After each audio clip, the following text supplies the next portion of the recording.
আমি একদিন জামিয়ায় ক্লাস করছি, দোতলায় বসে, পুরাতন বিল্ডিং এর দোতলায় ক্লাস করছি। একটা ফোন এলো, খুব হন্তদন্ত ফোন। যে ফোন করেছে সে হাঁপাচ্ছে, করে বলছে, হুজুর আপনি কোথায় আছেন, এক্ষুনি ওখান থেকে সরে যান। মানে কেন? তো যে এক্ষুনি আপনাকে মার্ডার করব।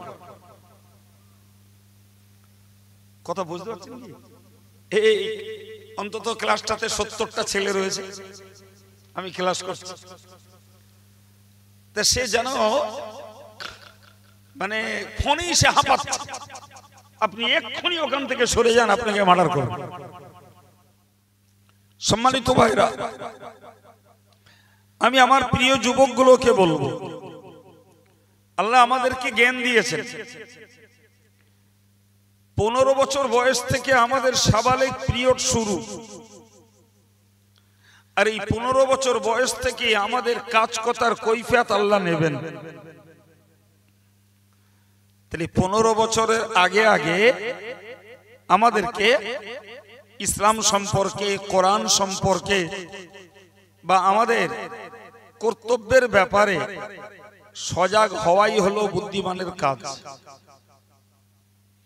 তো যারা নামাজি, মুসল্লি, দিনদার, আল্লাহওয়ালা মানুষ, আলহামদুলিল্লাহ তারা তো অনেকটা এগিয়ে গেছেন।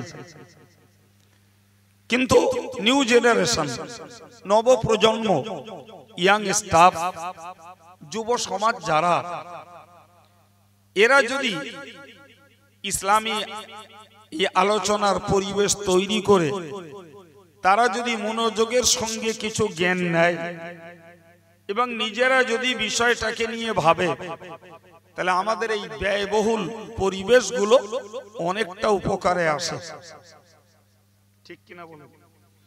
তো অনেকগুলো যুবক বসেছেন, আমি তাদের কাছে কোরআন হাদিসের সমন্বয়ে একটা জ্ঞানের বার্তা দিচ্ছি। আল্লাহ শোনা বোঝার তৌফিক দেন, বলুন আমিন। সম্মানিত ভাইরা, তাহলে আমরা বুঝলাম যে আমরা আল্লাহর পক্ষের প্রতিনিধি, আমরা কি করছি তিনি দেখছেন। আল্লাহ আমাদেরকে তার ইবাদত করার জন্যই জগৎ মাঝে পাঠিয়েছেন। করব কতদিন? কোরআন শরীফের 14 পারার সূরা হিজরের 99 নম্বর আয়াত পাকে আল্লাহ বলেছেন, বিসমিল্লাহির রহমানির রহিম, ওয়াবুদ রাব্বাকা হাত্তা ইয়াতিয়াকাল ইয়াকিন।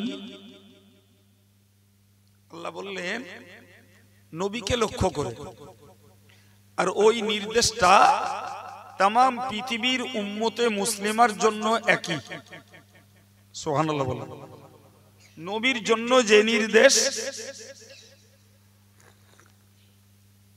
গোটা পৃথিবীর উম্মতে মুহাম্মাদীদের জন্য একই নির্দেশ।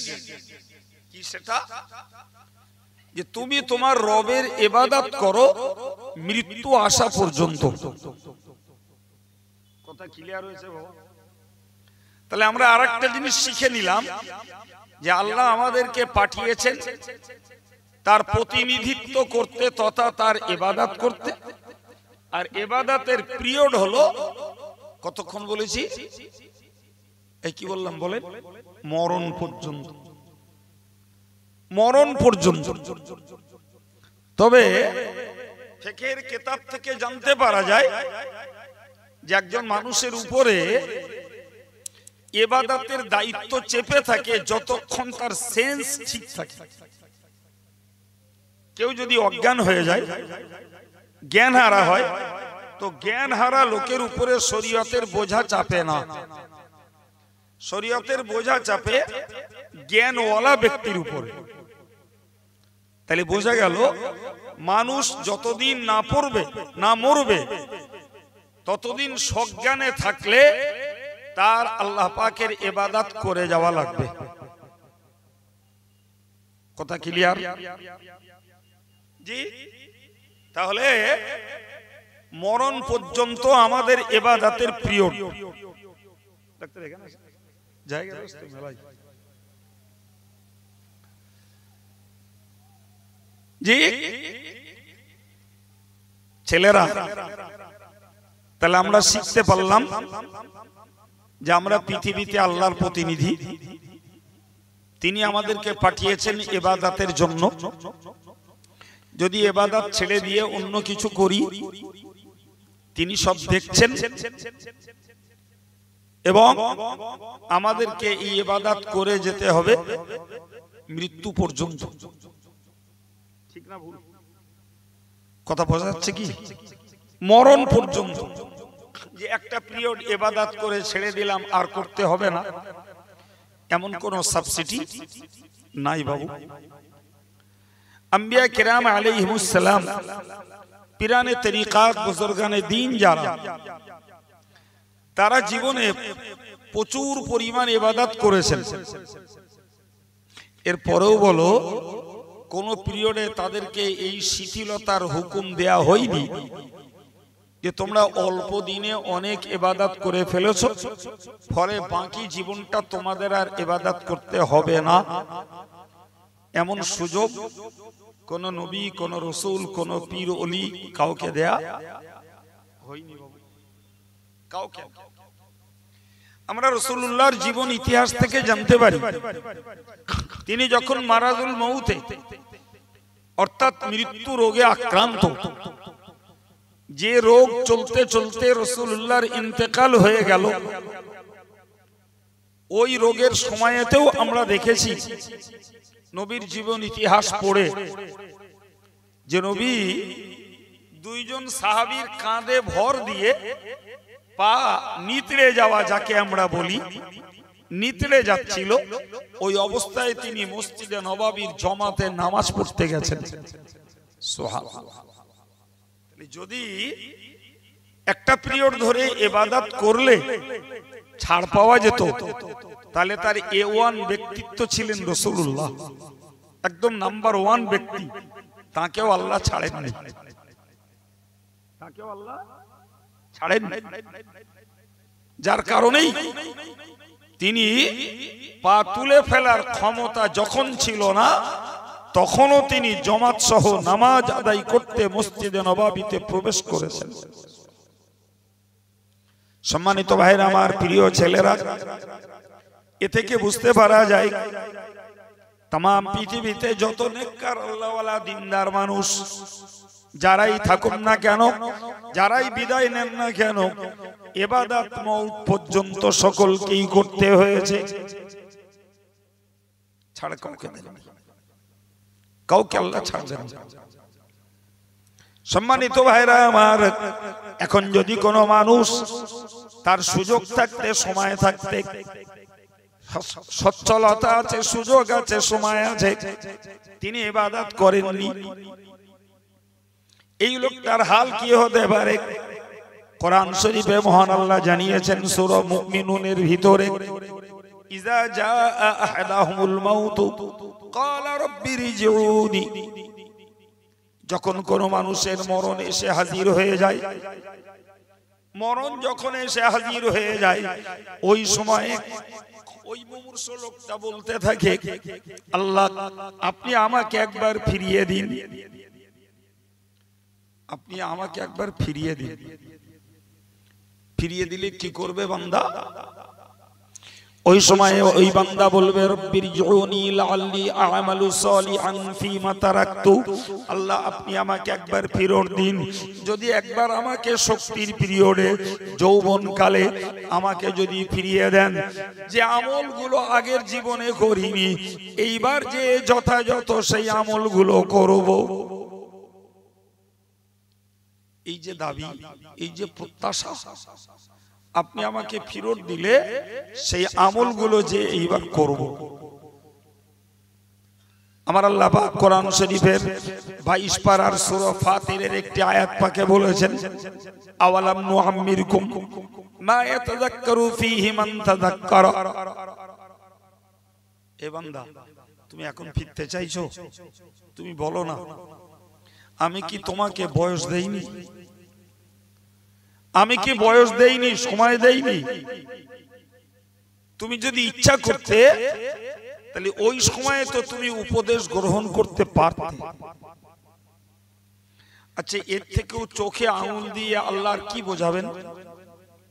তুমি এখন মুমূর্ষ পিরিয়ডে, মরণ দুয়ারে, তুমি এখন ফিরতে চাইছো তোমার শক্তির হালাত, কিন্তু তুমি বলো না তোমার তো যৌবন পিরিয়ড দিয়েছিলাম, শক্তির পিরিয়ড দিয়েছিলাম, তোমার সচ্ছলতা দিয়েছিলাম, সময় দিয়েছিলাম, অবসর দিয়েছিলাম, তুমি ইচ্ছা করলে ওই পিরিয়ডে উপদেশ গ্রহণ করতে পারতে।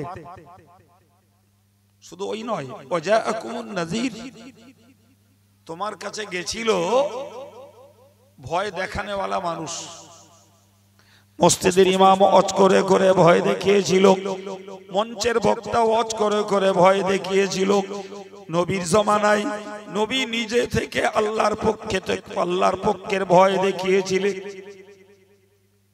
কই নবী ভয় দেখালেন, মাননি। মসজিদের ইমাম সাহেব ভয় দেখালেন, মাননি। মঞ্চের বক্তা ভয় দেখালেন, মাননি। আজকে তুমি ফিরতে চাইছো কেন? ফাযুকু ফামা লিয-যালিমিনা মিন আনসার। সুতরাং তুমি এখন এই শাস্তির স্বাদ চাখো, মরণ যন্ত্রণা ভোগ করো। সময় হলে তোমার জানটা কবজ করা হবে, তুমি মরবে। সুতরাং ফেরার দাবি আর গ্রহণযোগ্য হবে না। তুমি ফেরার দাবি করো না। ফেরার দাবি গ্রহণযোগ্য না হওয়ার কারণটাই হলো তুমি আগে সুযোগ পেয়েছো, সময় পেয়েছো, শক্তি পেয়েছো, তারপরেও তুমি আমি আল্লাহর হুকুম মানতে মনোযোগী হওনি। অতএব তোমার আগের রেকর্ড অনুযায়ী আজকে তোমার এই কথাটা বিশ্বাস করা যাচ্ছে না। ফাযুকু, অতএব শাস্তির স্বাদ চাখো। ওমা লিয-যালিমিনা মিন আনসার, অত্যাচারী যারা, এদের জন্য কোনো মদতগার, কোনো সাহায্যকারী কেউ নেই। তোমরা আমার হুকুমকে লঙ্ঘন করে করে আমার প্রতি অত্যাচার করো। প্রিয় ভাইরা আমার, তাহলে এ থেকে বুঝতে পারা যায় যে মরণ পর্যন্ত ইবাদতের পিরিয়ড। এর মধ্যে যদি আমরা গাফলাতি করি, মৃত্যুর সময়ে সেটি আমাদের মনের কাছে জাগ্রত হয়ে উঠবে, জেগে উঠবে যে ফিরত দিলে এবার আমরা ওই আমলগুলো করব যেগুলো করে আসিনি।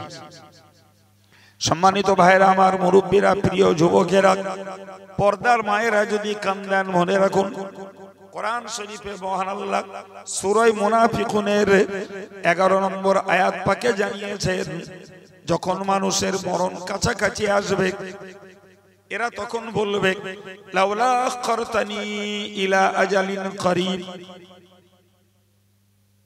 বললে আল্লাহ কেন আপনি একটা নিকটতম সময় আপনাকে সুযোগ দিলেন না?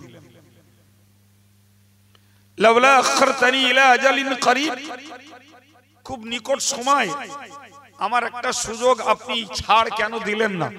একটু ঢিল, একটু অবকাশ তো আমাকে দিতে পারতেন আল্লাহ। বাহ, কি আবদারের কথা, কি আবদারের কথা। বেশি দিন না দিলেও যদি অল্প দিন আমাকে যদি একটু ছাড় দিতেন, একটু সুযোগ দিতেন, তাহলে আমি এবার যে আমার টাকা পয়সা, ধন দৌলত যা আছে সব দান করে দিয়ে আসতাম, কিচ্ছু আর রাখতাম না।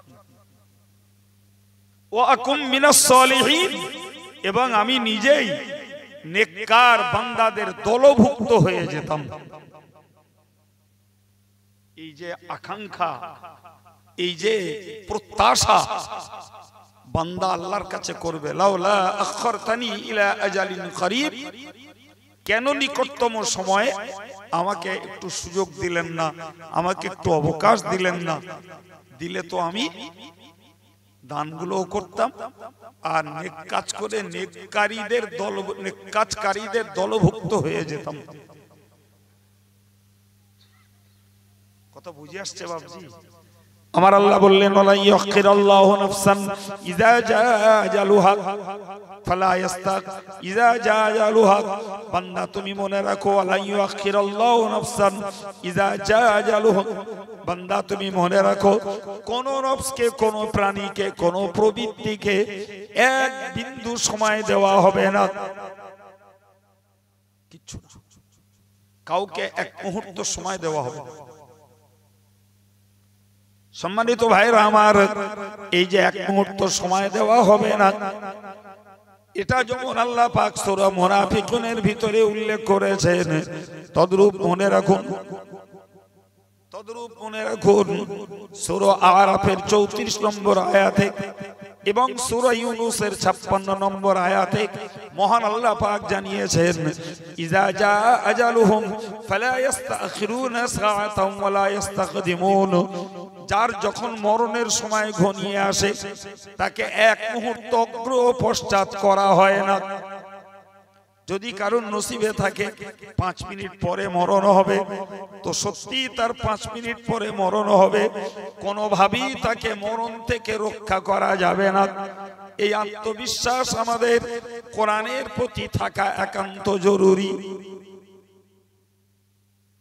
কার কখন আছে জানি না বাবা, আমিও জানি না, আপনিও জানেন না, কিন্তু কোরআনের বক্তব্য অনুযায়ী বুঝতে পারা যায় যার সময় যখন ঘোনা নির্ঘণ্ট নির্ধারণ আছে তখনই সে মরবে, কোন প্রকারে তাকে স্কোপ দেয়া হবে না, কোন অবস্থাতেই নয়।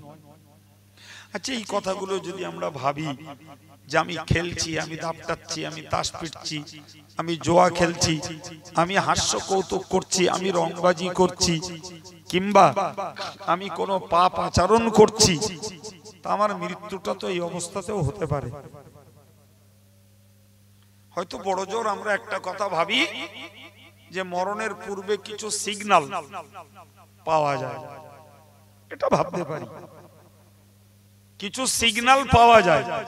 যেমন উদাহরণস্বরূপ কেউ রোগে ভুগছে, কি কারুর বয়স হয়েছে, কিংবা কারুর আচমকা শ্বাসকষ্ট হচ্ছে, ইত্যাদি ইত্যাদি অবস্থাগুলো দেখলে যেন মনে হয় যে এটা একটা মরণের পূর্ব সিগন্যাল। কিন্তু এমনও তো হয় একদম চাঙ্গা ছেলে, চাঙ্গা মানুষ, বা কায়দা চলছিল, পড়লো, মরে গেল। এই গত সপ্তাহখানেক আগে আমাদের চেনা জানা একজন মানুষ এরকম 3-4 জন বসে খাটের উপরে বসে গল্প করছে, চা টিফিন খাচ্ছে, গল্প করতে করতে একজন মানুষ ওই বসে থেকেই পড়লো, নাক দিয়ে মুখ দিয়ে রক্ত বেরোলো, এই অবস্থায় তুললো মোরা। আচ্ছা বলুন, যাদের সঙ্গে বসে ওই লোকটা গল্প করছিল তাদের মাথা মস্তিষ্ক মন মতি আর ঠিক থাকে? তারা নিজেরাই কেঁদে আধমারা হয়ে গেছে যে একই মরণ দেখলাম।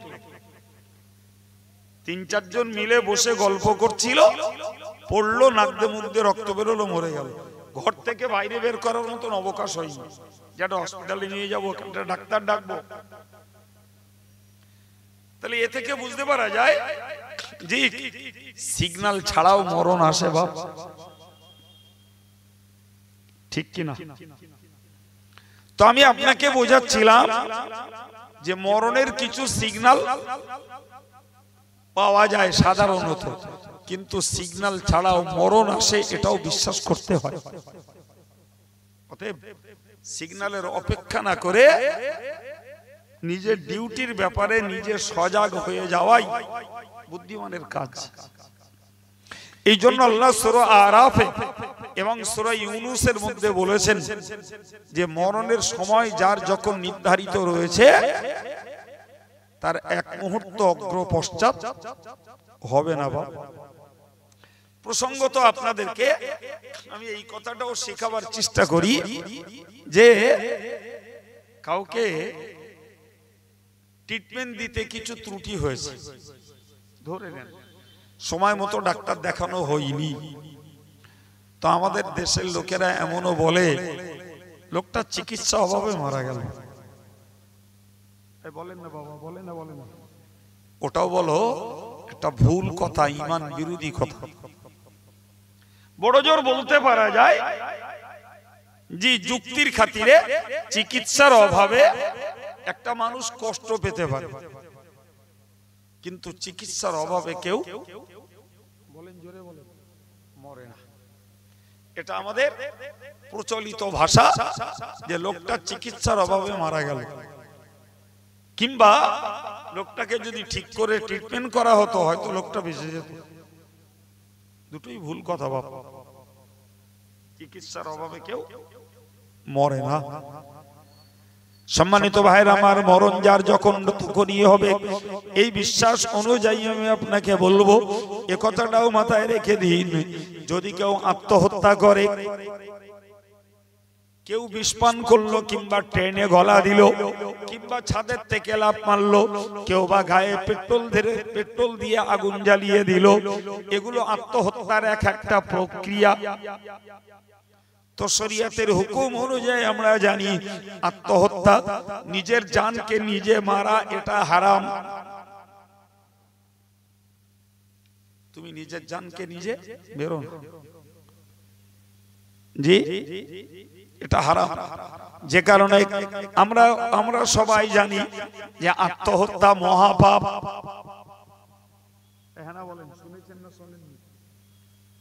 আত্মহত্যা মহাপাপ।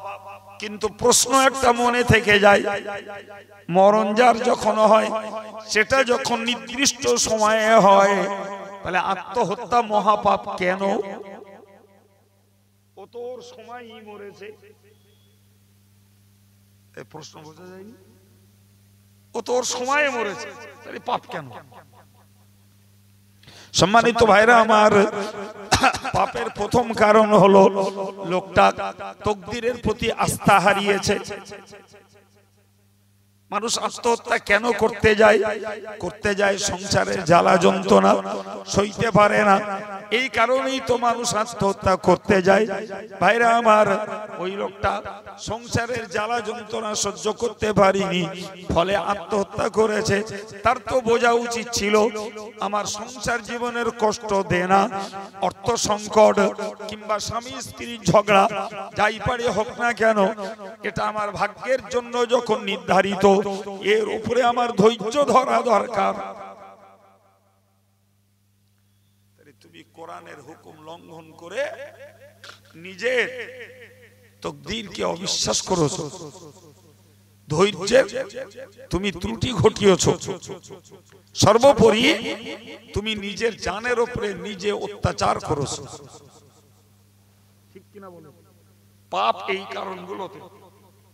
কিন্তু মরণের নির্দিষ্ট সময়, ওই জায়গাটা কোন রকমের নড়চড় নেই। কি বলিস বাবু? ও মহাপাপী, তার কারণগুলো ওই রকম, কিন্তু ওর মরণ নির্দিষ্ট সময়ে হয়েছে, এইটাকে অস্বীকার করা যাবে না বাবা। কথা বুঝতে পারছেন? মনে ভাবুন, কেউ কাউকে মার্ডার করেছে, তাহলে যে মার্ডার হয়েছে, কোরআন অনুযায়ী তার ব্যাপারেও আমাদেরকে বিশ্বাস করতে হবে যে ও যদিও মার্ডার হয়েছে, ওর নির্দিষ্ট সময়ই মরেছে। কথা মাথা থাকবে। কিন্তু প্রশ্ন মনে জাগবে, যদিও নির্দিষ্ট সময়ে মরে, তাহলে যে মেরেছে তার পাপ হবে কেন? সে জাহান্নামে যাবে কেন? হাদিস শরীফে এসেছে, রাসূল বলেছেন, একটা পিরিয়ড এমন আসবে, যে হত্যা করেছে আর যে হত্যা হয়েছে দুজনেই জাহান্নামে যাবে। যে মার্ডার করেছে সেও জাহান্নামে, যে মার্ডার হয়েছে সেও জাহান্নামে। তো সাহাবীরা নবীকে বললেন, ইয়া রাসূলুল্লাহ, যে লোকটা মার্ডার করেছে সে জাহান্নামে যাবে, এটা তো স্পষ্ট। জি, কিন্তু যে লোকটা মার্ডার হলো ও কেন জাহান্নামে যাবে? নবী পাক বললেন, যে মার্ডার করেছে ও তো মার্ডার করার জন্য জাহান্নামে যাবে, আর যে মার্ডার হয়েছে এ মার্ডার যদিও করিনি, কিন্তু এ করার ধান্দায় ছিল। সুযোগটা ওর প্রতিপক্ষ, ওর শত্রুপক্ষ আগে পেয়েছে, তা না হলে এরও নিয়ত ছিল সুযোগ পেলে ওরে মেরে দেবে। কথা ক্লিয়ার হয়েছে? তাহলে একজন জাহান্নামে যাবে মার্ডার করার জন্য, আর একজন জাহান্নামে যাবে মার্ডার করার নিয়ত করে রাখার জন্য। কিন্তু জাহান্নামে যাবে কেন? ও তো মরেছে ওর নির্দিষ্ট সময়। সম্মানিত ভাইরা আমার, আল্লাহর কোরআন বলেছে, ওয়ালা তাকতুলুন নাফসাল্লাতী হারামাল্লাহু ইল্লা বিল হক। খবরদার খবরদার, যে জানকে মারা আল্লাহ হারাম করে দিয়েছেন। তোমরা জানো কোন প্রাণকে, বিশেষ করে মানুষকে তোমরা হত্যা করো না। একটা চড়ুই পাখিকেও যদি মারা হয়, নাসাই শরীফের হাদিসে এসেছে, ওই চড়ুই পাখি কিয়ামতের দিনে ওই হত্যাকারী মানুষটার বিরুদ্ধে আল্লাহর কাছে অভিযোগ করবে। চড়ুই পাখি সে অভিযোগ করবে এবং বিনিময়ে ওই বান্দাকে আল্লাহর কাছে জাহান্নামের শাস্তি নিতে হবে। প্রিয় ভাই, তাই যেখানে চড়ুই পাখি মারলে হিসাব দিতে হয়, জাহান্নামে যেতে হবে, সেখানে অন্যায় ভাবে মানুষ মারলে কি বলছেন? জাহান্নামে যেতে হবে না? যেতে হবে। তাহলে যাকে মারা হয়েছে সে নির্দিষ্ট সময়ে মরেছে, কিন্তু যে মেরেছে এ জাহান্নামে যাবে অত্যাচার করার জন্য, অন্যায়ভাবে মানুষটাকে মার্ডার করার জন্য, তার মৃত্যুর কারণ সৃষ্টি করার জন্য। আমি আপনাকে আয়াতের তাফসীর বোঝাতে যে এই বাস্তবমুখী কথাগুলো বললাম, জি বাস্তবের কথা থেকে আমরা বুঝলাম মরণ নির্দিষ্ট সময়, এর পিছ কারোর জন্য। সে আত্মহত্যা করলেও আগে মরিনি, মার্ডার হলেও আগে মরিনি, সময় মতোই মরেছে। ফলে আমাদেরকে মনে রাখতে হবে, মরণ যখন অনির্দিষ্ট সময়ে যখন তখন আসতে পারে, ফলে সজ্ঞানের পিরিয়ডটা আল্লাহর ইবাদতের ভিতর দিয়েই দুনিয়ার জীবনটা কাটানো বুদ্ধিমানের কাজ। সম্মানিত ভাইরা আমার, ভালো করে মনে রাখুন।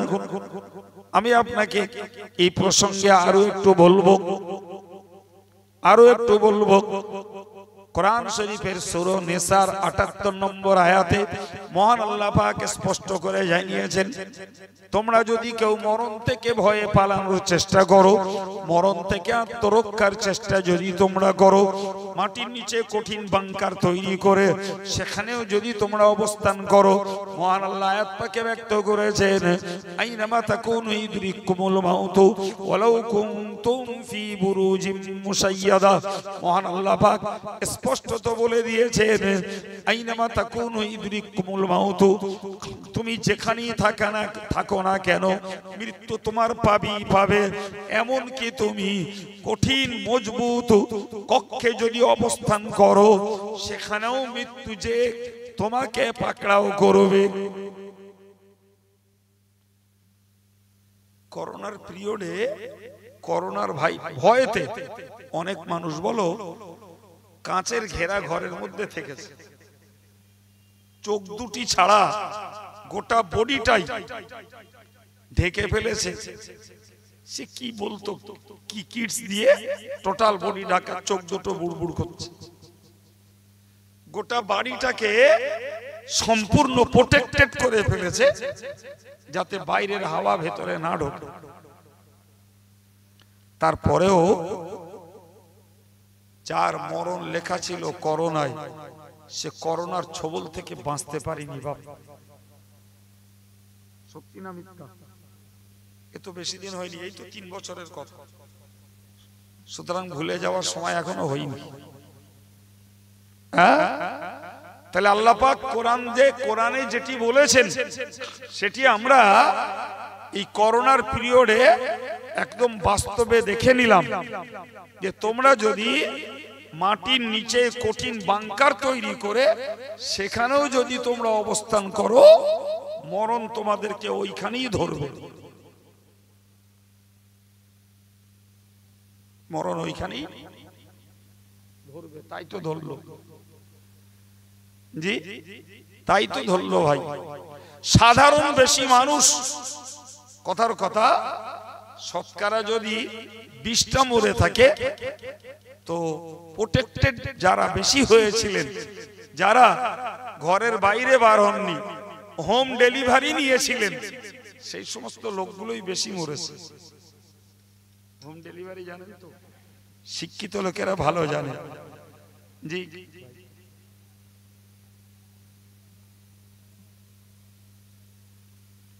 শিক্ষিত লোকেরা ভালো জানেন, হোম ডেলিভারি মানে বাজারে যায়নি করোনার ভয়, হ্যালো করেছে, মাছ গোশ সবজি যাই লেগেছে সব বাড়ি বয়ে দিয়ে গেছে। আর উপরতে নিচে এলাবিনি বলো ভাই, কত বাড়িতে যে দড়িতে প্যাকেট ঝুলিয়ে দেখেছি।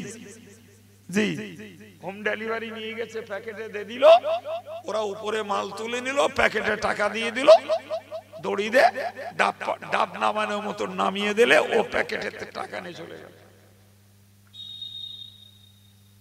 তাহলে কোরআনের আয়াতের সত্যতা প্রমাণ হয়েছে। তুমি যতই কঠিন বাংকারের নিচে অবস্থান করো, মরণ তোমার সময় হলে হবেই হবে বাবা। আমি কখনো বলেছি, আপনাদের মনে পড়তে পারে, আর ছেলেগুলোর হয়তো না শোনা থাকতে পারে, যে একটা কথা আমাদের দেশে প্রচলিত আছে যে সাবধানের মার নেই। কথাটা বলো ভুল কথা বল, আদৌ ঠিক কথা না, বরং উল্টো কথাটা ঠিক, মারির সাবধানতা নেই। কথাটা বোঝাতে পেরেছি? সাবধানের মার নেই, ওইটা কোন লোক যেই পারে হোক, বাড়ি থেকে বার হলে তার প্রিয়জনেরা সবাই তাকে সাবধান করে দেয়। বয়স্ক আব্বাটা গেলেও ছেলেটা বলে, আব্বা সাবধানে গাড়ি ঘোড়ায় উঠো। ছেলেটা গেলে আব্বা মা বলে দেয়, বাবা রাস্তাঘাটে দেখে শুনে চলিস। এটাই তো সাবধানতা। তারপরেও তো অ্যাক্সিডেন্টে স্পট ডেথের খবর এমন কোন দিন নেই যে রিপোর্ট নিলে 2-4টে পাওয়া যায় না। হসপিটালে গেলেই অ্যাক্সিডেন্টে মৃত্যুর খবর আছে। ওরা কি কেউ গাড়ির তলায় পড়ার জন্য গেল? বলেন বাবু, কেউ গেল যে আমি যাচ্ছি গিয়ে অ্যাক্সিডেন্ট করে হসপিটালে গিয়ে শুয়ে থাকবো, বাড়িতে খাবার বয়ে বয়ে লে যাবে আর বসে বসে খাবো, এরম নিয়ে থেকেও রাস্তায় ওঠে? সুতরাং ছেলেরা মনে রাখতে হবে, মায়েরা মনে রাখতে হবে, সাবধানের মার নেই, এই কথাটি চরম ভুল কথা। বরং মার যার নসিবে আছে, মারির সাবধানতা কোনো প্রকারে হবে না বাবা। মার যার নসিবে আছে ও শত সাবধানতা অবলম্বন করবে, মার তার নসিবে যথারীতি জুটে যাবে।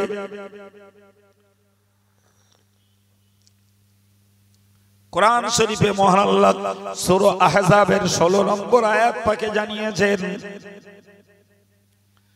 কুল লান ইয়ানফাকুমুল ফিরারু ইন ফিরারতুম মিনাল মাউতি আবিল কতলি কুল লান ইয়ানফাকুমুল ফিরার। ওগো নবী, তুমি জগৎবাসীকে জানিয়ে দাও, দুনিয়ার মানুষদেরকে বলে দাও, লান ইয়ানফাকুমুল ফিরারু, তোমরা পালিয়ে কোথায় যাবে? তুমি রাজবাড়িয়ার লোক বইকারায় যাবে, বইকারার লোকটা বারাসাতে যাবে, 24 পরগনার লোকটা পুরুলিয়ায় যাবে, পুরুলিয়ার লোকটা চলে যাবে বীরভূম বাঁকুড়ায়। না না না, তুমি যেথায় যাও না কেন, তুমি পালিয়ে কোনো উপকার পাবে না, পাবে না, পাবে না। মরণ থেকেও পালিয়ে উপকার পাবে না, হত্যা থেকেও পালিয়ে উপকার পাবে না। উপকার তোমার নেই। কথা বুঝে আসছে? তুমি মরণ থেকে কি আত্মরক্ষা করবে আর কোথায় তুমি পালিয়ে যাবে উপকার পাবে না। ইন ফারারতুম মিনাল মাউতি আবিল কতলি, তুমি মরণ থেকে বাঁচতে চাও আর হত্যা থেকে বাঁচতে চাও, হবে না। আমি একদিন এই বছর 3 আগে, কম বেশি একটু হবে, যে আমি এই ক্লাস করছি দোতলায় বসে, পুরাতন বিল্ডিং এর দোতলায় ক্লাস করছি। একটা ফোন এলো, খুব হন্তদন্ত ফোন, যে ফোন করেছে সে হাঁপাচ্ছে করে বলছে, হুজুর আপনি কোথায় আছেন, এক্ষুনি ওখান থেকে সরে যান। মানে কেন? তো যে এক্ষুনি আপনাকে মার্ডার করবে। কথা বুঝতে পারছেন কি? এই অন্তত ক্লাসটাতে 70টা ছেলে রয়েছে, আমি ক্লাস করছি, তা সে যেন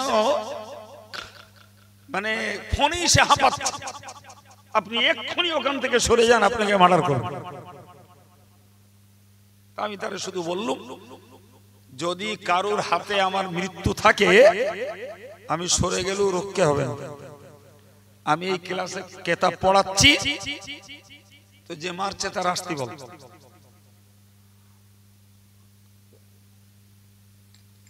ঠিক বলেছি না ভুল বলেছি? পড়াচ্ছি আমি সেইভাবে, ক্লাস থেকে উঠিনি তখন, 7-8 মিনিট কি 10 মিনিট হয়ে গেছে, আবার ফোন করেছে। ফোন করে বলছে, হুজুর ভুলে গেছে, কিছু মনে করবেন না, ওই রিপোর্টটা ভুল। কিছু বুঝতে পারলেন কি? আচ্ছা, ওর ওই কথাটা যদি আমি বিশ্বাস করে নিজে হাঁপিয়ে উঠতাম, তাহলে ক্লাস বন্ধ করে দিয়ে ছেলেদের বলতাম, তোরা আমার ঘিরে বসে থাক, না কি বলতে গেল তো ওটা। কিংবা ওই ফোন নম্বরটা তৎক্ষণাৎ আমি চেক আপে দিয়ে দেখতাম কে ফোন করলো, কোথা থেকে করলো, ব্যাপারটা কি। আমি একবারও খোঁজও নেইনি, ওরে ট্রু কালারে ফেলে দেখবো কেডা লোকটা, কি ওর ঠিকানা, কিচ্ছু করি। ও নিজেই ফোন করে বলবে এক্ষুনি মার্ডার করে দেবে, 7-8 মিনিট পরে বলতে হুজুর ভুল হয়ে গেছে। কথা বুঝতে পারছেন কি? তা আমার বলার উদ্দেশ্য হলো, ওই যে আল্লাহ বলেছেন যে স্বাভাবিক মরণ হোক আর হত্যার মরণ হোক, এ থেকে যদি তুমি পালিয়ে যেতে চাও, কি কোন উপকার? কিচ্ছু উপকার হবে না, তুমি পালিয়ে কোথাও যেতে পারবে না, মরণ সেখানে চলে যাবে, মরণ সেখানে চলে। জি প্রিয় ভাইরা আমার, এই আত্মবিশ্বাসটুকু আমাদের সবার থাকতে হবে, আমারও থাকতে হবে, আপনাদেরও থাকতে হবে। সাবধানের মার নেই এ কথাটা ভুল, বরং মারির সাবধানতা নেই এটাই ঠিক। তারপরেও মানুষ হিসাবে আমরা অসাবধান চলবো, এটা জ্ঞানের বিপরীত কাজ। মানুষ আমি, জ্ঞান আছে, বুঝ আছে, ফলে আমি ইচ্ছাকৃত অসাবধান চলবো, এটিও কোরআনের হুকুমের বিরোধী, বাইরে। কোরআন বলেছে খুযু হিজরাকুম, আমার আল্লাহ বলেছেন খুযু হিজরাকুম, তোমরা সাবধানতা অবলম্বন করো, সতর্কতা তোমরা অবলম্বন করো। কিন্তু এইটা মনে করো না সতর্কতা মানেই তুমি বেঁচে যাবে, সতর্কতা মানেই তুমি দুর্ঘটনা থেকে রক্ষা পাবে, সতর্কতা মানেই তোমার আত্মরক্ষা, এইটা তুমি নিশ্চিত মনে করো না। তবে সতর্কতা অবলম্বন করতে হবে, তুমি জ্ঞানী তাই তোমার বিবেচনায় সতর্কতা তোমার দায়িত্ব। কি কথাটা জ্ঞানের কথা? সতর্ক হও, এটা তুমি জ্ঞানী, ওটা তোমার ডিউটি। কিন্তু সতর্কতা মানে আত্মরক্ষা, জীবন রক্ষা নয়, এটা নয়।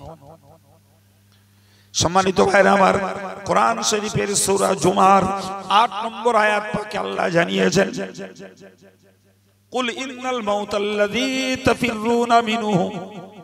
আমার আল্লাহ নবীকে বললেন, কুল, ওগো নবী তুমি বলো, ইন্নাল মাউতাল্লাযী তাফিরুনা মিনহু, ওই সেই মরণ যে মরণটাকে তোমরা ভয়ে পালিয়ে যাওয়ার চেষ্টা করো, ওই মরণ যেটা থেকে তোমরা সবাই কি করো, ভয়ে পালিয়ে যাওয়ার, বলেন না কেটা করে না, সবাই, আমিও করি, সবাই করি। আল্লাহ এই সদা সত্য কথাটাই আল্লাহ জানিয়ে দিলেন। মরণ থেকে পালানোর চেষ্টা, আত্মরক্ষার চেষ্টা আমরা সবাই করি ভাই। এমনকি কিছু হাড় দুর্বল মানুষ আছে যারা রাতের বেলা যদি শোনে অমুক বাড়িতে একজন মারা গেছে, ও ভয়তে সেই রাত্রে ওই বাড়ি যায় না, ও সামলাতে পারে না। আরে বাবা, যদুরাটি থেকে রাজবাড়িয়া আসতে গভীর রাতে ধরে নিন, ওই কর্নারটা একটু ফাঁকা যায়,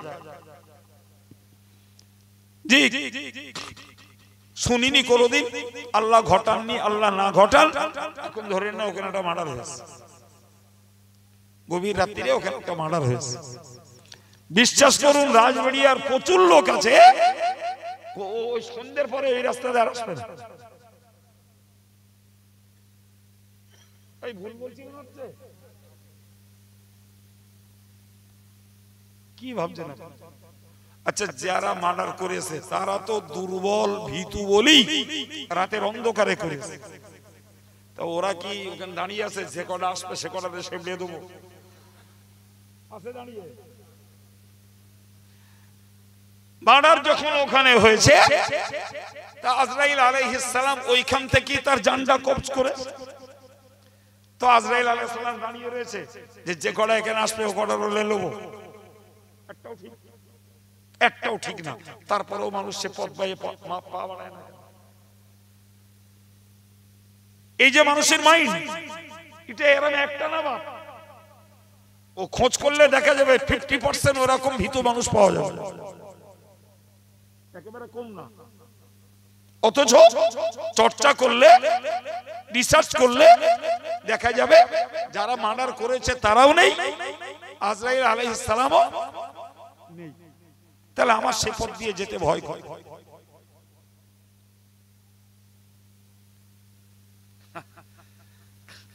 আমার জীবনের বাস্তব ঘটনা 2 মিনিট একটু বলি, কোন সময় বলি না তো, অজি করি, আজকে 2 মিনিট গল্প করি। এইটি গাড়ি চালাই, রাত 12টায় বেরিয়েছি কুমারজল থেকে। তা কুমারজলের প্রবাদ হলো, যে যাবে কুমারজল সে ছাড়বে মায়ের কোল।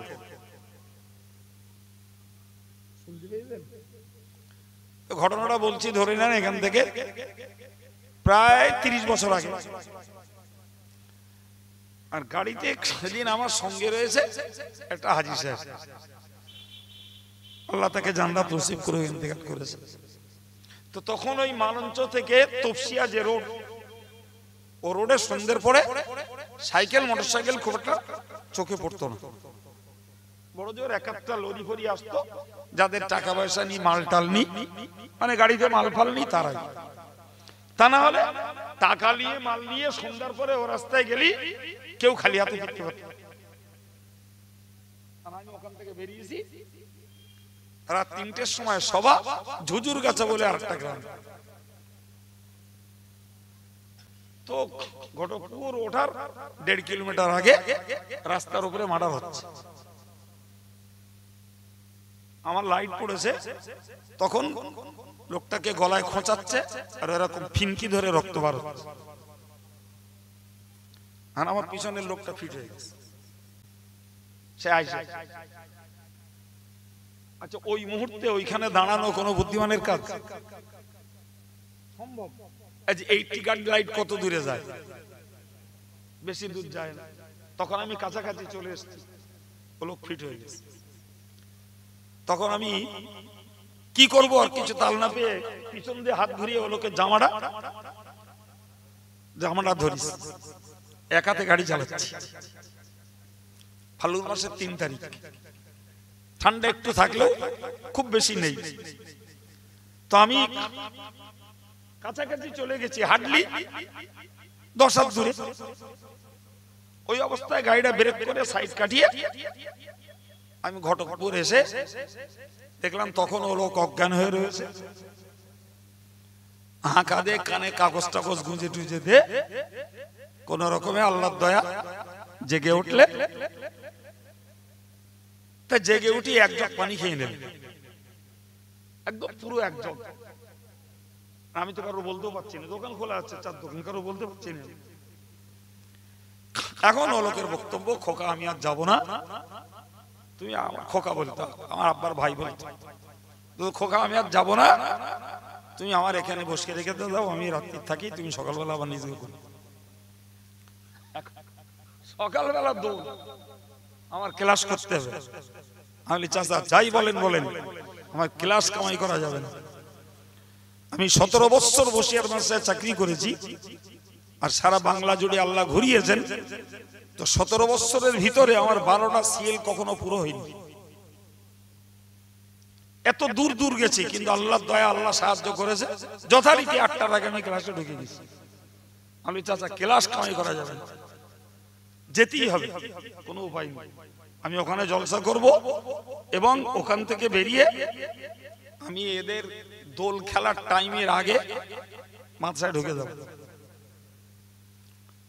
তা যাই হোক, সে লোক তো রাজি হবে না। আমি এক কাজ করেন, আপনি পিছনে চোখ বুঝিয়ে বসে থাকেন, চোখ আর খোলেন। তা বলে কয়ে তুললুম, কি আল্লাহর ইচ্ছা, চোখ বুঝিয়ে বসে রে। ওখান তো তখনও আমাকে আসতে হবে প্রায় 18 কিলোমিটার। আর এই কুলপি থেকে একটা রাস্তা বেরিয়ে গেছে একদম সোজা 6 লেন পর্যন্ত, বর্তমানে খাল ধাপ দিয়ে। আর খালের ধারে তখন দোকান পাশেরই কিচ্ছু নেই, শুধু জঙ্গল। আর ওইখানে গিয়ে চোখ খুলি,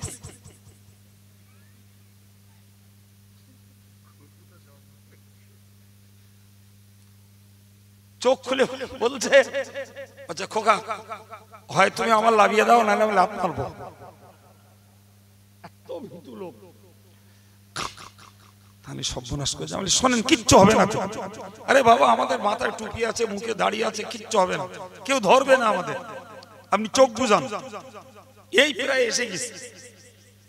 তো খোকা, এই জঙ্গলে যেদিকেও থাকে, মানে কাজ আছে আপনার, খেয়ে এই ঠান্ডা পড়তেছে, এখন রাতে 1টা বাজে, কেউ থাকে এখানে? তা বলে কইয়ে সবাটাই আনলুম, এনে আবার খানিকটা পানি খালে খেয়ে কান্না কোনা দিলে মসজিদে বসে, জীবনে খোকা তোমার সঙ্গে দাওয়াতে যাবো না, যদি যাইতে তোমার আব্বার সঙ্গে যাবো, তোমার সঙ্গে আর যাবো না। তা আমি কথাটাকে এই জন্যই বললাম যে হাড় দুর্বল মানুষ মরণের কথা শুনলে সেখানে যেতে ভয় পায়।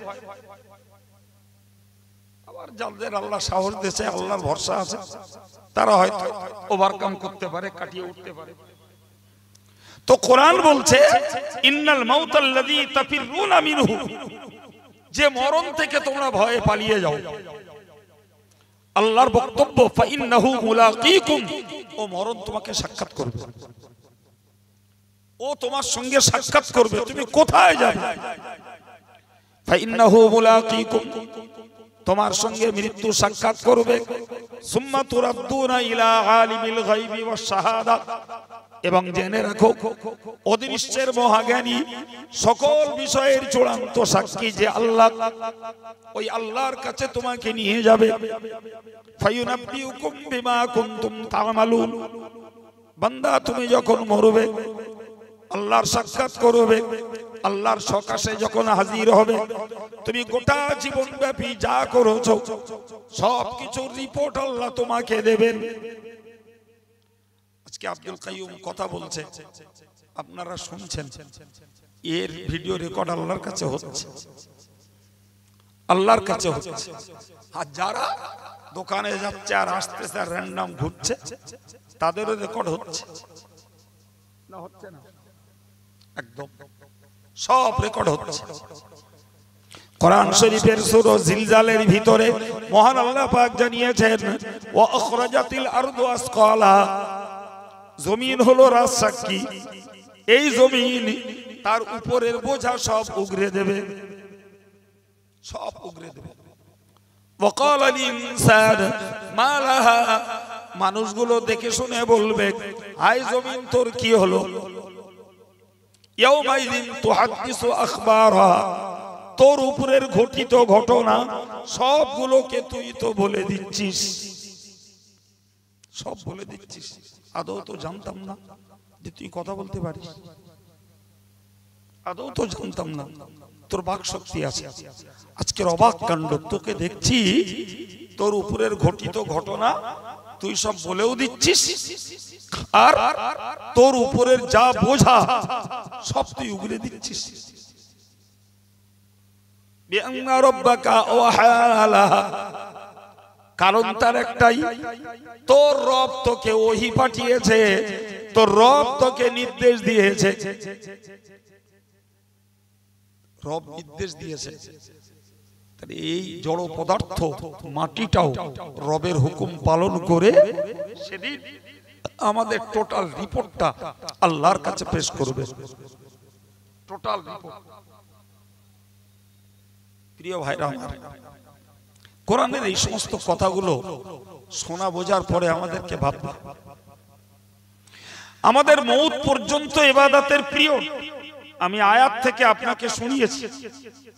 তাহলে যে মউত পর্যন্ত পিরিয়ড, এই পিরিয়ড যদি আমরা কার্যকর না করি, কাজে যদি না লাগাই, তাহলে মরণ দুয়ারে যে ফিরতে চাইলেও ফেরা যাবে না, শক্তি চাইলেও নতুন করে আল্লাহ দেবেন না, আর মরণ থেকে আত্মরক্ষা করতে চাইলেও পাবো না। তাহলে বুদ্ধিমানের কাজ হলো আমাদেরকে যতক্ষণ আল্লাহ সুস্থ এবং সজ্ঞানী রেখেছেন ততক্ষণ আল্লাহর হুকুমগুলোকে কার্যকর করে যাওয়া। আল্লাহ পাক কোরআন শরীফে বলেছেন, ওয়ালাউ নাশাউ লাতামাসনা আলা আয়ুনিহিম ফাস্তাবাকুস সিরাতা ফাআন্না ইউবসিরুন। কোরআন শরীফের সূরা ইয়াসিন শরীফের 66 নম্বর আয়াত পাকে আল্লাহ পাক জানিয়ে দিয়েছেন, ওয়ালাউ নাশাউ লাতামাসনা আলা আয়ুনিহিম, আমি আল্লাহ যদি ইচ্ছা করতাম তোদের চোখগুলোকে সব বন্ধ করে দিতাম। ফাস্তাবাকুস সিরাত, তোরা পথ চলতে চাইতিস, ফান্না ইউবসিরুন, কেমনে দেখতিস, দেখতিস কেমনে? তোরা তো দেখতে পাতিস না। লাতামাসনা আলা আয়ুনিহিম, আমি আল্লাহ তোদের চোখগুলোকে সম্পূর্ণ মিটিয়ে দিতাম, লুপ্ত করে দিতাম, তোরা চলতে চাইতিস কিন্তু দেখতে পাতিস না। আবার আল্লাহ বললেন 67 নম্বর আয়াতে, ওয়ালাউ নাশাউ লামাসাখনাহুম আলা মাকানাতিহিম। আল্লাহু আকবার। তুই যেখানে থাকিস, ঘরে থাকিস, রাস্তায় থাকিস, অফিসে থাকিস, আর যদি তুই গাড়িতে থাকিস, প্লেনে থাকিস, যেখানেই তুই অবস্থান করিস, আমি আল্লাহ ইচ্ছা করলে পরে তোর চেহারাটাকে সম্পূর্ণ ধ্বংস করে দিতাম। ফামাস্তাতাউ মুদিয়া ওয়ালা ইয়ারজিউ, তুই ক্ষমতা রাখতিস না আগে যাওয়ার, পিছিয়ে আসা, কোন ক্ষমতা তোর থাকতো না। এরপরে তুই কেমনে আমার বিশ্বাসঘাতক হোস বান্দা? কিভাবে হোস? তোর চোখ দিলাম কি হারাম জিনিস দেখার জন্য? তোর চেহারা দিলাম গর্ব ফখর করার জন্য? হ্যাঁ, আমান নুআমিরুহু নুনাক্কিসু ফিল খালকি আফালা ইয়াকিলুন। হে যুবক, তুমি কি এটা বোঝো না বাবা? আমান নুআমিরুহু নুনাক্কিসুহু, আমি যার বয়স বাড়িয়ে দেই তার সৃষ্টিটার পরিবর্তন করে দেই। যেটারে আমরা বলি মানুষ বুড়ো হয়ে গেলে ছেলে মানুষ হয়ে যায়।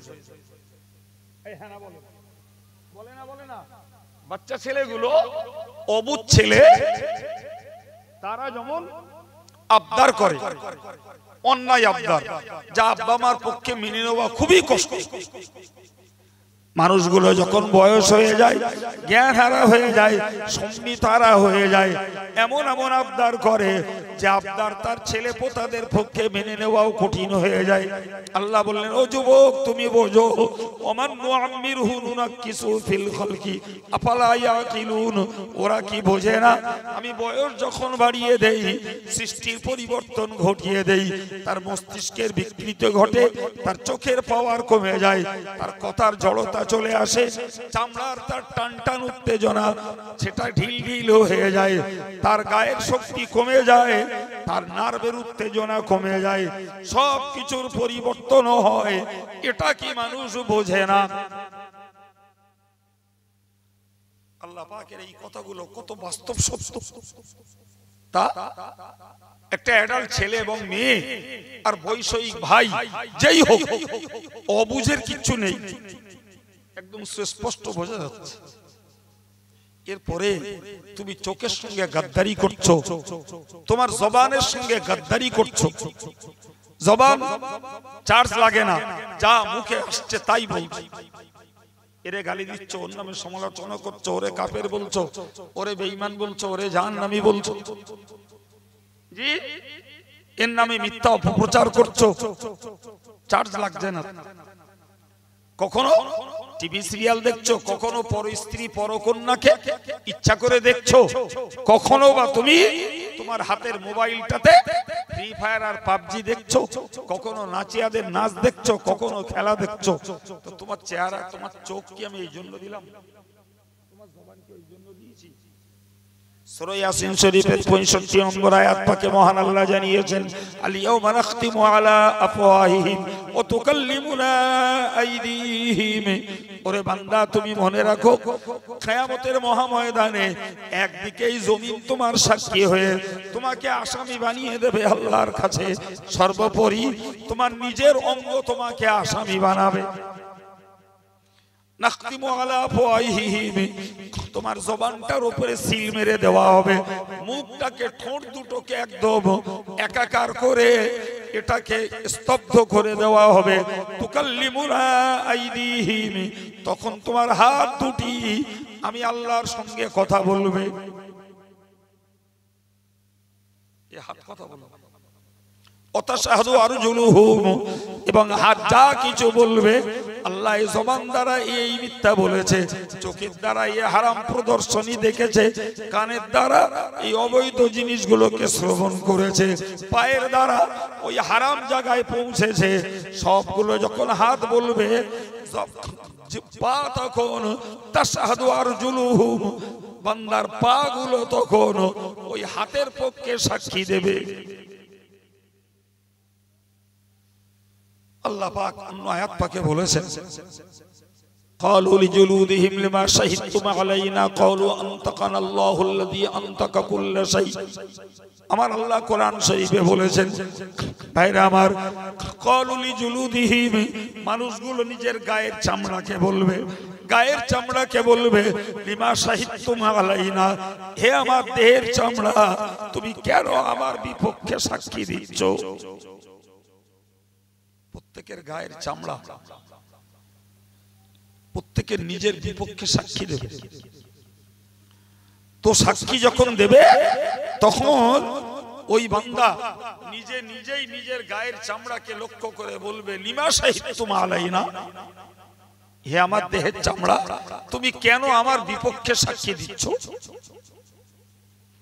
ওই চামড়া তখন জবাব দিয়ে বলবে, আনতাকানাল্লাহুল্লাযী আনতাকা কুল্লা শাই, ওই আল্লাহ আমাদেরকে কথা বলার শক্তি দিয়েছেন, যে আল্লাহ সকল বস্তুর দ্বারাই কথা বলাতে পারেন। সুবহানাল্লাহ, শুধু চামড়ার নয়, আল্লাহ সকল বস্তুকে কথা বলাতে পারে। আনতাকা কুল্লা শাই, এটাই তো অবাক। সুতরাং এ থেকে বুঝতে পারা যায়, মাটি কথা বলে, পাথর কথা বলে, গরু কথা বলে, ছাগল কথা বলে, উট কথা বলে, গাছপালা কথা বলে, সারা পৃথিবী জুড়ে যা কিছু রয়েছে সবাই কথা বলে। ফলে আমরা দেহের চামড়া, আমরাও কথা বলবো। এটা তো আল্লাহর দেওয়া পাওয়ার, আল্লাহর দেওয়া শক্তি।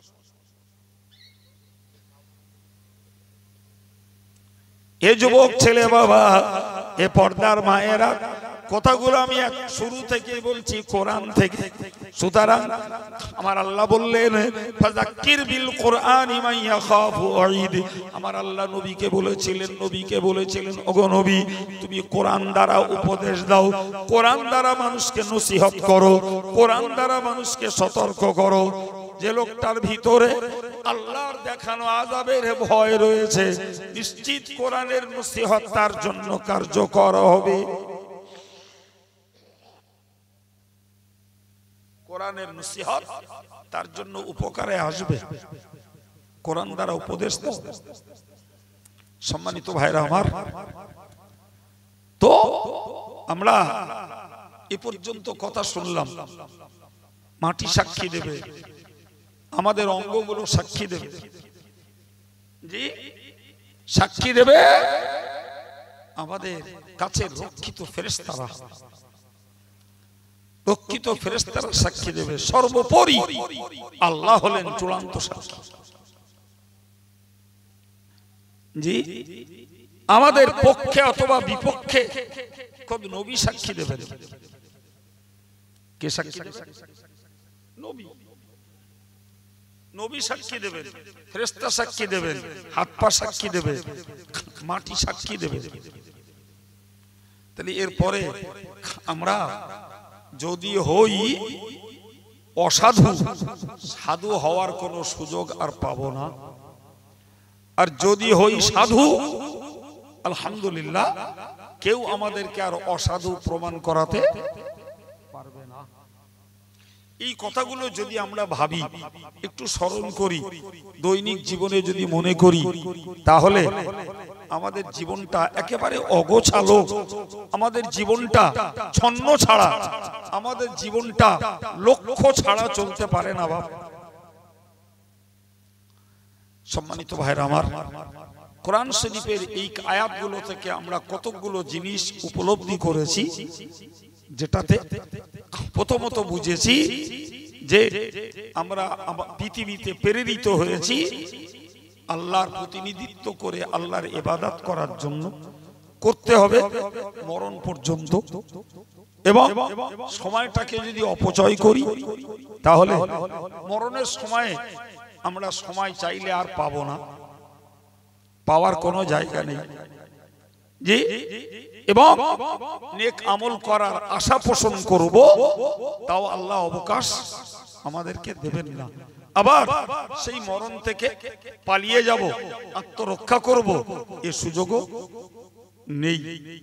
এরপরে জি আমরা যাই করছি আল্লাহ দেখছেন। গোড়ায় বলেছিলাম আল্লাহ দেখছেন, ফেরেশতারা রেকর্ড রাখছেন, মাটি রেকর্ড রাখছে। এরপরে নিজেদের গায়ের এই দেহের অঙ্গগুলো রেকর্ড রাখছে, গায়ের চামড়া রেকর্ড রাখছে। তাহলে আমাদের নিজেকে নির্দোষ প্রমাণ করানোর কোনো সুযোগ হবে বাবা? কিচ্ছু নেই। সুতরাং আমাদেরকে মৃত্যু পরবর্তী পরিস্থিতির ব্যাপারে সবাইকে ভাবতে হবে, সবাইকে চিন্তা করতে হবে। যারা ভেবেছেন তারা ধর্ম করছেন, যারা ভাবেননি ধর্মের প্রতি তাদের এখনো মনের টান আসেনি। জি, এই শুনতে শুনতে আল্লাহর দয়া হলে একদিন হয়তো তাদের জীবনে প্রতিক্রিয়া শুরু হবে, একদিন হয়তো তাদের পরিবর্তনের মন তৈরি হবে। সেদিন আমরা আজকের যুব সমাজকেও ধার্মিকতার কাতারে দেখতে পাবো। বলুন ইনশাআল্লাহ, বলুন ইনশাআল্লাহ। এই জাতীয় জ্ঞান চর্চা করার জন্যই তো এই মজলিস, এগুলো এমনি নয়, এগুলো গল্পের জন্য নয়, গীবতের জন্য নয়। এই মজলিসগুলো তো মানুষের ভিতরে একটা মননশীলতা তৈরি করার জন্য। সম্মানিত ভাইরা আমার, ফলে মরণ থেকে রক্ষা আমাদের নেই, মরণ আমাদের হবেই হবে। জি, মরণ যখন হবে ইসলামী পদ্ধতি অনুযায়ী গোসল দিয়ে, কাফন পরিয়ে, জানাজা পড়ে দাফন করা হবে। নবী বলেছেন মান মাতা ফাকাদ কামাত কিয়ামাতুহু, যার যখন মরণ হয় তখনই তার কিয়ামত শুরু হয়ে যায়। যার যখন মরণ তার কিয়ামত তখন শুরু। জি, এটাকে বলতে পারা যায় কিয়ামতের সগরা, অর্থাৎ ছোট কিয়ামত। কারণ তার মরণ পরে ফেরেশতারা কবরে তুলবেন, তাকে প্রশ্ন করবেন, আর আরেকটা উঠাবেন যেদিন পৃথিবী ধ্বংস হবে।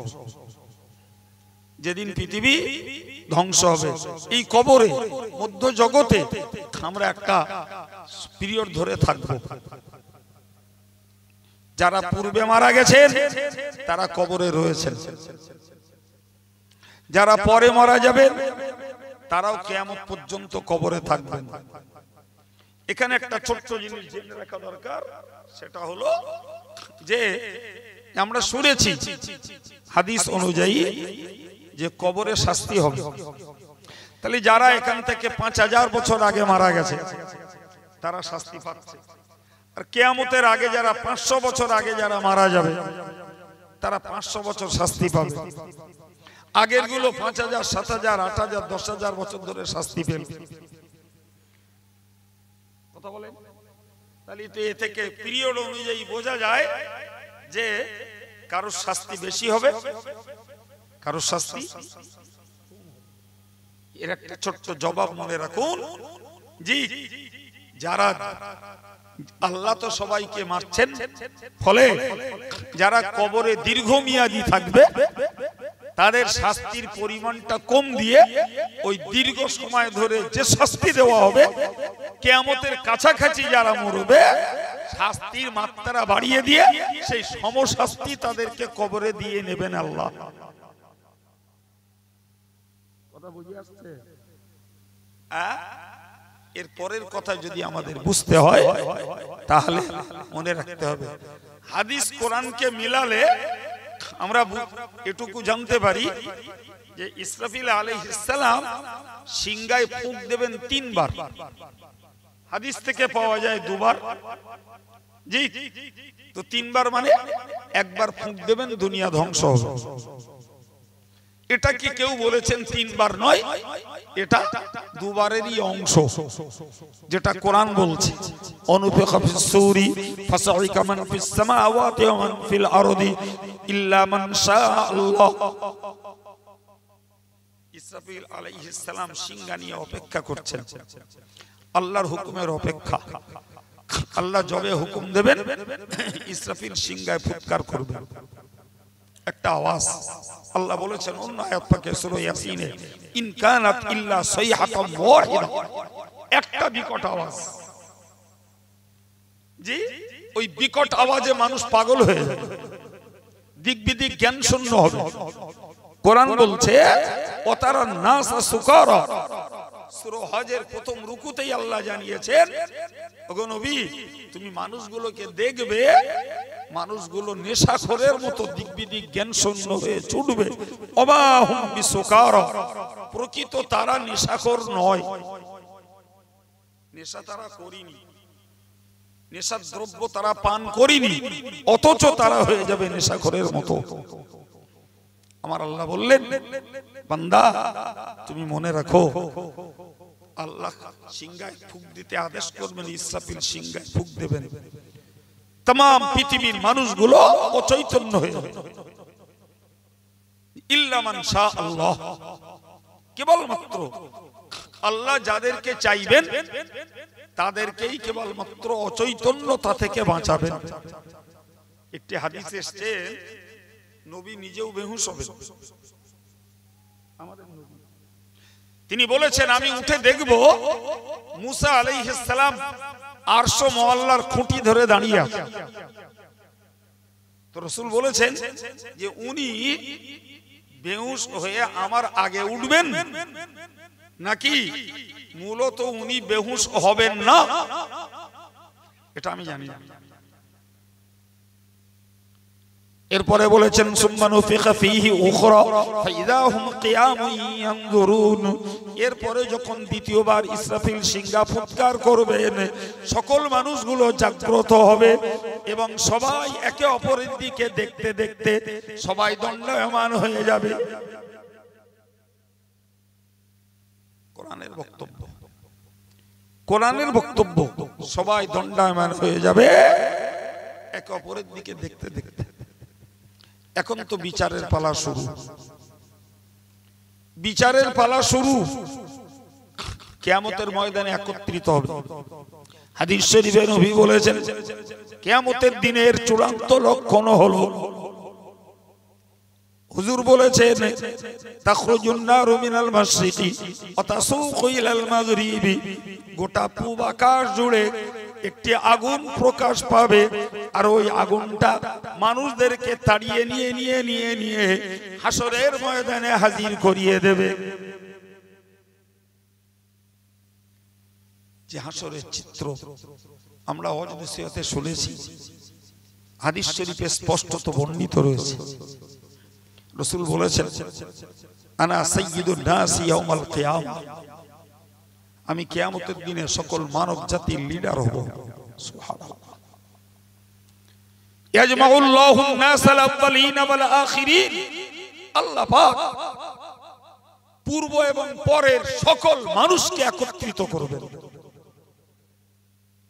এবং কিয়ামতের দিনের যে চিত্র তৈরি হবে, লা ইউতিকুনা ওয়ালা ইয়াতাহাম্মালুন, দুনিয়ার মানুষগুলো সেই অবস্থা সহ্য করার ক্ষমতাও রাখবে না, কিন্তু যাওয়ারও কোনো জায়গা নেই, ফলে বরদাস্ত করতে পারবে না।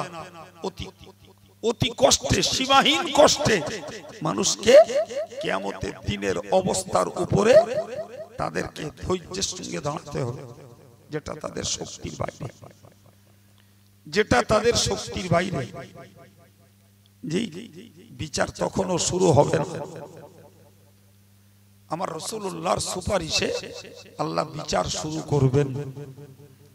সম্মানিত ভাইরা, দুনিয়ার মানুষগুলো যদি একটা কথা ভাবতো যে সেদিন জলিলুল কদর নবীরা পর্যন্ত নফসি নফসি করবে, আমার নিজের চিন্তা, আমার উপায় কি হবে।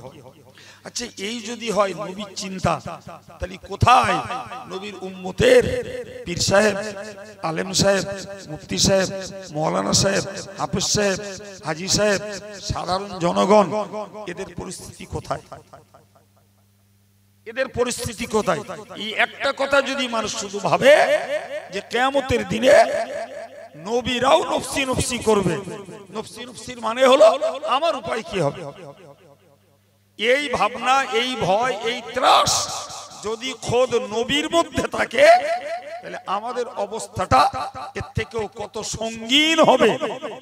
এই কথাটুকু যদি মানুষ ভাবে, তাহলে মানুষের জীবনের পরিবর্তন আনতে পারবে এবং মানুষ যারা আমলে রয়েছে তারা আমলের উপরে কায়েম থাকতে পারবে। আর যদি শোনা কথা শুনলাম পরে ভুলে গেলাম, তাহলে মানুষের জীবনে স্বাভাবিকভাবে পরিবর্তন আশা করাও কঠিন। ঠিক না ভুল বাবা?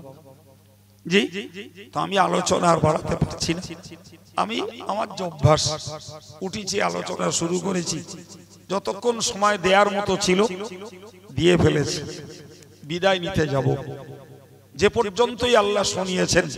আমি শেষ কথা বলেছি যে নবীরা যদি নফসি নফসি করে, আমাদের উপায় কি হবে, এই কথাটা মাথায় রেখে যদি আমরা একটু কান্নাকাটি করি, আমরা একটু আল্লাহ মুখ হই, আল্লাহ মুখ যারা আছেন তারা যদি আর একটু আমাদের নেক আমল বাড়াই, গোনা থেকে দৈনিক যদি আল্লাহর কাছে ক্ষমা চাই, হয়তোবা আমাদের এই দুর্দশাগ্রস্ত মনের দিকে তাকিয়ে আল্লাহ মেহেরবানি করবেন।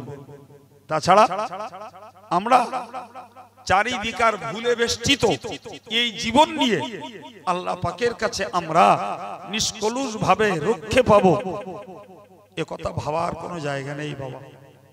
আল্লাহ বুঝ দেন, বলুন আমিন।